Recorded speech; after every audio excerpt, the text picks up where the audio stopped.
What's the point of solving chess puzzles if you will never have the same positions in your games? Let me explain it to you this way. Imagine that you go to the gym because you want to grow those muscles, and in order to grow them you have to do your training. You're gonna be consistent about it, and with time you need to do like a progressive overload. It's kind of like that with chess. Imagine that your brain has muscles, and the more work you put into your chess and the more tactics you solve, those muscles are growing. It's really important for you to bring some more challenging puzzles to your training routine to expand your brain possibilities.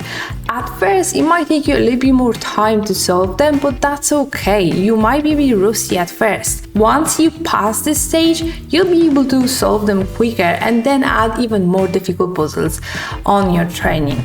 But very important note is try not to be stuck to only easy puzzles, because if you will have a complex position, you won't be able to solve it because you will be used to simple, quick and obvious solutions. But if you will be stuck on only difficult puzzles, if you will be back to very simple puzzle, that might be hard for you to solve it too, because you will be overthinking and looking for some weird variations. So it is good to keep a balance and try to do some of them and some of them at the same time.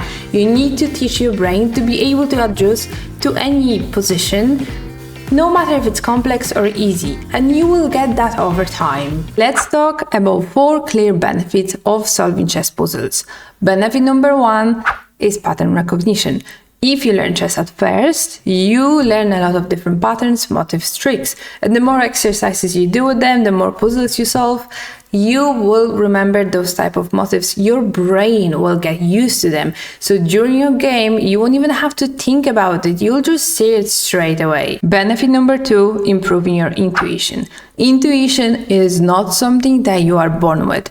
It is a feeling that you get based on your experience, or what you saw, or what you've learned, and what mistakes you made in the past. So the more puzzles you solve, the more mistakes you do, the more you learn, the better your intuition is going to be during the game, and you will see more correct solutions coming to your head. It's like having a superpower. Benefit number 3 is visualization skills.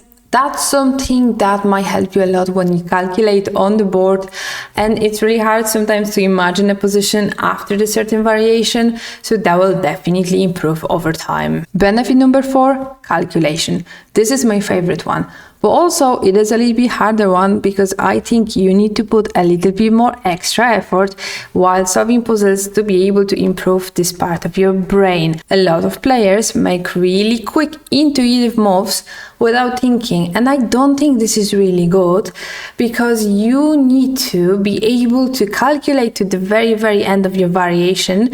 So I would recommend not to make a first move until you really know that's the move to make. That's something I'm working at the moment. I'm really trying not to play any moves on the board. Even if I know that this is probably the move, I want to know what's going to happen at the very end. And in that way, I believe I'm preparing myself for over the board chess tournaments, when I will be able to calculate deeper and deeper.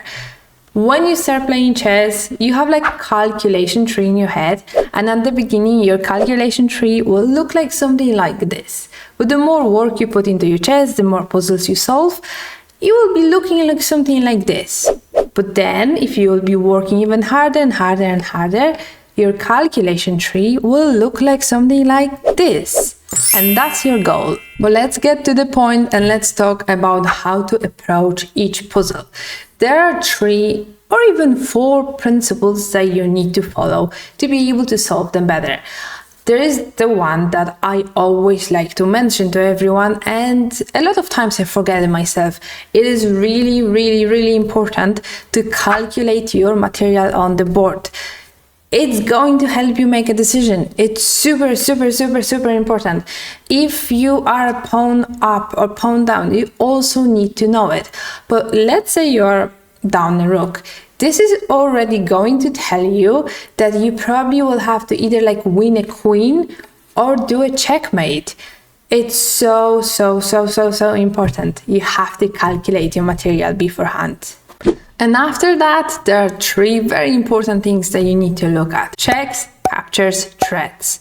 Personally, I do like to start from threats, because if you try to justify what is the threat of your opponent, you will be able to narrow your choices. If you see that your opponent could do mate in 1 if he would be on the move, then that already tells you that all your moves will have to be forcing. So you don't have much time to make any silent moves because you're going to get a mate. And then you can look at checks and different captures. If you feel stuck in a puzzle and the position is very complex, you don't know where to start, you have a lot of different ideas, but you are feeling like you are one big mess on the board, there is one advice that I'm going to give you. Try to create yourself candidate moves, like 2 to 4 different moves. They could be checks, captures, or any other moves that you feel like they're really strong for the position, and calculate them one by one. Try to calculate each variation to the very end, because if you're going to calculate it halfway and then you'll be like, oh no, it's too complex, I'm just going to go on another one. You go on to variation number 2, and then you do the same thing. You go back to variation number 1, you start the variation number 3, then you go back to 1. Try not to do it and make it really clear and quick in your head.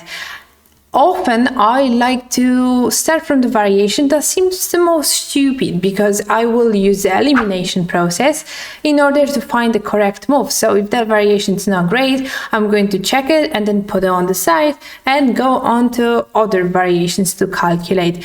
That helps me a lot. This is something that a lot of really good coaches years ago were explaining to me. And the last thing I'm going to mention is expand your sources. If you solve puzzles on chess.com or any other website, that's perfect. Keep doing that. This is great. But I would personally add a few different sources. Maybe some chess books with chess puzzles. There are a lot of courses on Chessable. Try to have different type of puzzles, because it's going to open your mind on a little bit different patterns, different ideas. If you're not sure which book you should do for puzzles, go on like random Twitch channel, ask in the chat, guys, do you have any recommendation for chess books for training your pattern recognition or for your, for your puzzles? You'll get a lot of different recommendations, so that's pretty easy job to do. And just try a lot of different puzzles. If you solve solutions from the book, I would recommend to have notebook and write your solutions. You can do like 10 puzzles in a row, and after every 10 puzzle you go at the end of the book and check the solution, analyze every wrong puzzles that you made. But you have to make a move before you check a solution. You have to make a move, because during the game you have to make a decision. It doesn't matter if it's wrong, you have to play a move. So you write your solution, whatever it is, and at the end, when you will see that there was a better solution, you try to understand what you did wrong, why your thought process was wrong, and you will definitely benefit from that, because we know that we benefit from mistakes a lot. Don't be upset when you make mistakes in puzzles. It's okay as long as you will analyze them. And also, if you like this type of content, make sure you tap the subscribe button and let me know in the comments if you have any questions, if there's something that I didn't mention or you would like to know. I'm more happy to help. And yeah, stay tuned, subscribe, leave a like, leave a comment, and see you next time.